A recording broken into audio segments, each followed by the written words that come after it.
न्यारी बहू का ससुराल। रवि, आज तुम फिर से अपनी माँ के घर गए थे। घर में घुसते ही श्रेया ने सीधा सवाल किया। रवि ने पहले कुछ सोचा, फिर जवाब दिया। श्रेया, वो मेरी माँ है। पापा की तबीयत ठीक नहीं रहती। माँ हमेशा परेशान रहती हैं। मैं उनका अकेला सहारा हूँ। श्रेया को इन सब बातों से कोई फर्क नहीं पड़ रहा था। मुंह बनाते हुए श्रेया ने कहा, वो सब मैं नहीं जानती। मैं तो बस इतना चाहती हूँ कि तुमने उनसे अलग होते हुए मुझसे वादा किया था कि अपने घर वालों से कोई मतलब नहीं रखोगे। मैं सब जानती हूँ। जब तो बहू बेटे को घर से निकाल दिया, अब बेटे की कमाई के चक्कर में उसे बार बार बुलाते रहते हैं।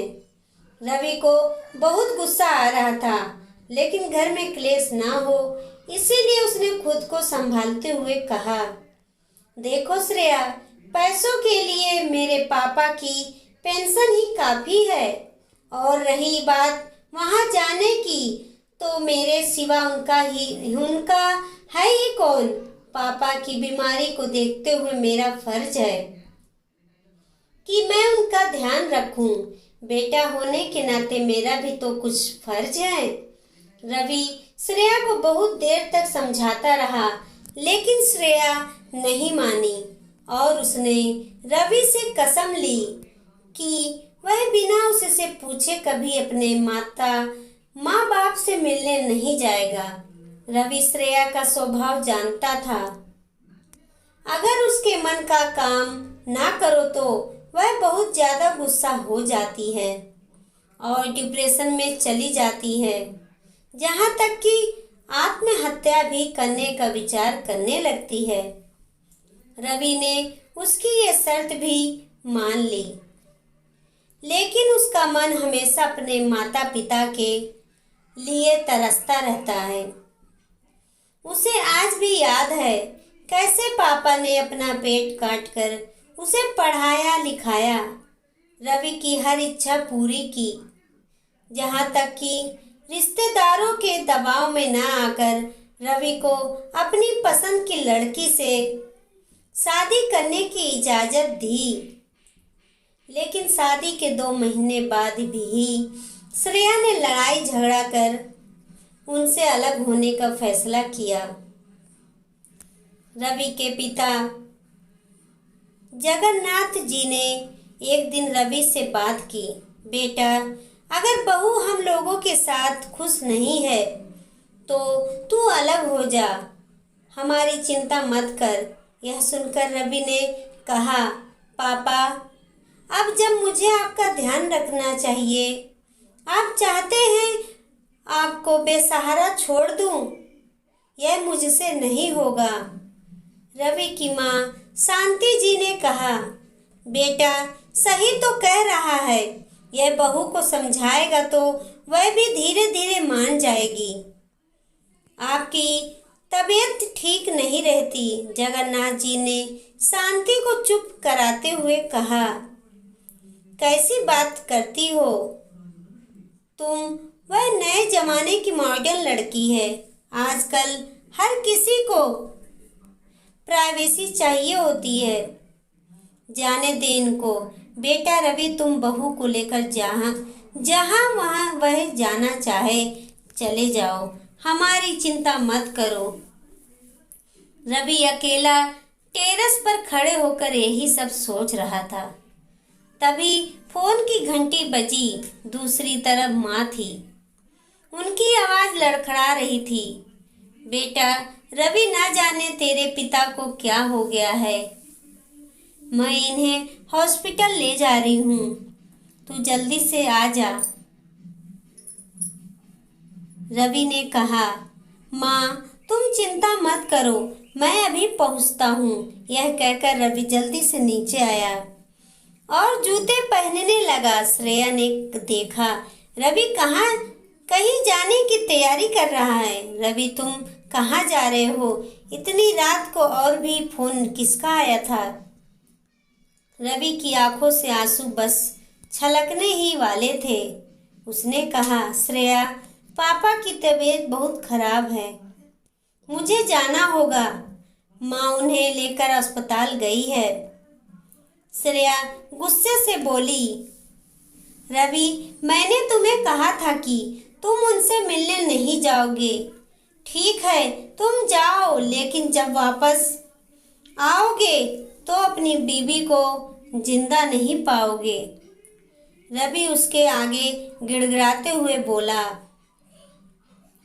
श्रेया, आज जाने दो मुझे। एक बार पापा ठीक हो जाएं तो मैं फिर बिना तुम्हारी मर्जी के कभी उनसे मिलने नहीं जाऊंगा। लेकिन श्रेया का गुस्सा तो सातवें आसमान पर था। रवि के लिए जिंदगी और मौत का सामना एक साथ होने जा रहा था।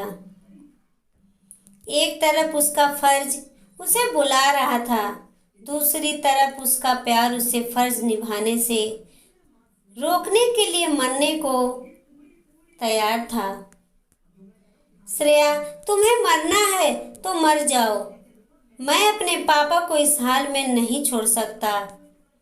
रवि के मन में ये विचार बार बार आ रहा था, लेकिन वह इसके लिए जुबान न खोल सका। कहीं श्रेया ने सचमुच कुछ गलत कर लिया तो क्या होगा, यही सोचकर वह चुप रह गया। रवि ने जल्दी से अपने दो राहुल को फोन किया। राहुल, मेरे भाई, मैं कहीं फंसा हूँ। मेरे पापा हॉस्पिटल में हैं, तू उनके पास पहुँच जा और जितनी भी पैसे की ज़रूरत पड़े मुझे बता दियो, मैं भेज दूँगा। और मुझे हर 1 घंटे में फ़ोन कर उनका हाल बता देना, प्लीज़। राहुल ये सुनकर बोला, भाई, चिंता मत कर, मैं अभी पहुंचता हूँ, और पैसों की चिंता मत कर, मैं सब संभाल लूँगा। रवि की आंखों से झरझर आंसू बह रहे थे, लेकिन श्रेया उसकी परवाह करे बगैर किचन में काम करने चली गई। रवि अपने बेडरूम में जाकर तकिए में मुंह छिपाकर रोता रहा। कुछ देर बाद उसने राहुल को फ़ोन किया, लेकिन राहुल का फ़ोन नहीं लग रहा था। रवि और बेचैन हो गया। तभी उसे ध्यान आया कि हो सकता है पापा आईसीयू में हो, वहाँ फ़ोन बंद रखना पड़ता है। इसी कारण अपने आप को समझा रहा था। कुछ देर बाद श्रेया आई और बेड के एक तरफ मुंह फेर कर सो गई, जैसे रवि को गुनाह करने जा रहा था, जिसे श्रेया ने पकड़ लिया। कुछ देर बाद उसने फिर से राहुल को फ़ोन लगाया, लेकिन फ़ोन नहीं लगा। रवि का मन बहुत बेचैन हो रहा था, उसके हाथ पैर ठंडे पड़ रहे थे। वह अपने आप को कोस रहा था कि क्यों उसने श्रेया से प्यार किया और आज तक उसकी हर जिद मानता रहा, जबकि उसे उसकी किसी बात से कोई फर्क नहीं पड़ता। कुछ देर बाद फ़ोन की घंटी बजी। क्या बात है राहुल, पापा कैसे हैं? तेरा फ़ोन नहीं लग रहा था। राहुल का फ़ोन देखते ही रवि ने एक ही सांस में सारे सवाल पूछ डाले। राहुल बहुत घबराहट में बोला, रवि, संभाल अपने आप को, तू ही टूट जाएगा तो बाकी परिवार को कौन संभालेगा? तू जहाँ भी है जल्दी से हॉस्पिटल आ जा। अंकल हम सबको छोड़कर चले गए। यह सुनते ही रवि के पैरों तले जमीन खिसक गई। ये क्या हो गया? अभी शाम को ही तो वह उनसे मिलकर आया था। काश वह आखिरी समय में अपने पिता के साथ होता। वह जोर जोर से रोने लगा। उसकी आवाज़ सुनकर श्रेया उठी और पूछने लगी, क्या बात है रवि, तुम क्यों रो रहे हो? रवि ने उसे झिड़कते हुए कहा। सब खत्म हो गया श्रेया, मेरे पापा भी और शायद तुम्हारा मेरा रिश्ता भी। यह कहकर वह तेजी से बाहर निकल गया। श्रेया भागती हुई उसके पीछे रवि रवि चिल्लाते हुए भागी, लेकिन इससे पहले कि वह कुछ कह पाती रवि वहां से जा चुका था। श्रेया की आंखों से टप टप आंसू बह रहे थे। कहीं अब रवि उससे नफरत तो नहीं करने लगेगा, कहीं उसे छोड़ तो नहीं देगा, यही सोचकर वह रो रही थी। अगले दिन रवि के पिता के घर पर सारे रिश्तेदार इकट्ठे हो गए।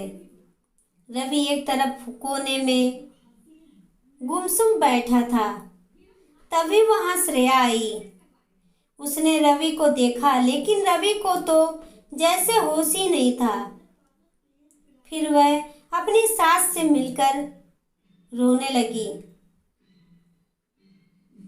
उसकी रोने की आवाज सुनकर एक बार रवि ने उसकी ओर देखा और नजर फेर ली। रवि ने भारी मन से अपने पिता को अंतिम विदाई दी। आज उसके पिता को मरे 5 दिन हो चुके थे।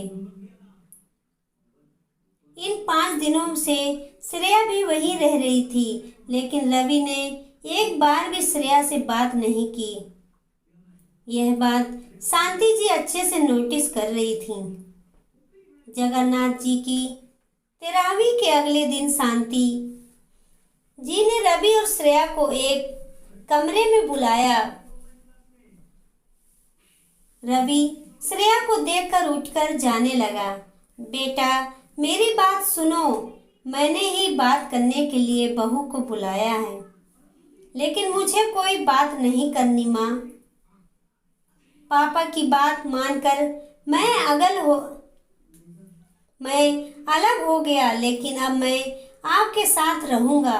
चाहे आप कितना भी कहें, मैं कहीं नहीं जाऊंगा और इसे जहां जाना है चली जाए। यह सुनकर श्रेया रोने लगी। शांति जी ने उसे चुप कराया और कहा, बेटा, ये 2 चिट्ठी तेरे पापा तुम दोनों के नाम से छोड़ गए थे, एक तेरे लिए और एक बहू के लिए। रवि ने जल्दी से चिट्ठी माँ के हाथ से ली, जैसे उसे पापा को पाने का मौका मिल गया हो। उस चिट्ठी में लिखा था, बेटा, मुझे मालूम है कि बहू हम दोनों के साथ नहीं रहना चाहती, लेकिन मुझे पता है मेरे जाने के बाद तू माँ को अकेला नहीं छोड़ेगा। फिर से इसे लेकर घर में क्लेश ना हो, इसीलिए मैं तुमसे एक वादा लेना चाहता हूँ कि अपने पापा की अंतिम इच्छा पूरी कर और बहू का कहना मानकर उसके साथ चला जा। तेरी माँ के लिए मैंने पहले से ही वृद्धाश्रम में इंतजाम कर दिया है, वह वहां सुख से रहेगी। कभी कभी उससे मिलने चले जाना। अगर तू मुझे प्यार करता है तो मेरी अंतिम इच्छा जरूर पूरी करना। इधर श्रेया ने भी अपनी चिट्ठी खोली। उसमें लिखा था, बेटी, तू चिंता मत कर, मेरा बेटा भावना में बह जाता है। मैं जानता हूं वह मेरे बाद यहाँ रहने की जिद करेगा, तुमसे लड़ाई भी करेगा, लेकिन तू चिंता मत कर। मैं चाहता हूं तुम दोनों हंसी खुशी रहो।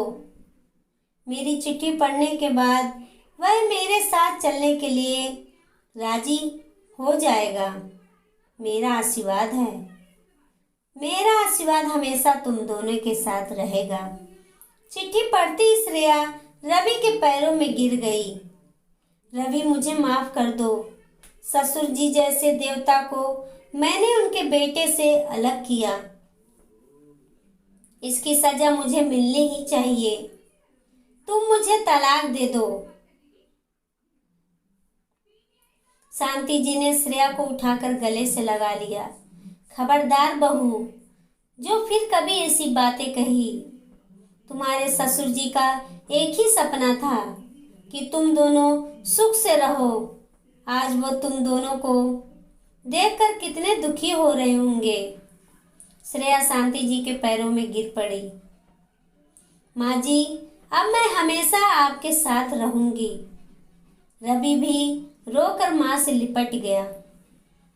नहीं माँ, मेरे रहते तुम वृद्धाश्रम नहीं जाओगी। वीडियो अच्छी लगी हो तो लाइक करें, चैनल पर नए हो तो लाल वाला बटन दबाकर सब्सक्राइब करें। कमेंट में बताएं कैसा लगा हमारा आज की कहानी। देखते रहिए सुषमा मोटिवेशनल स्टोरी 2.0।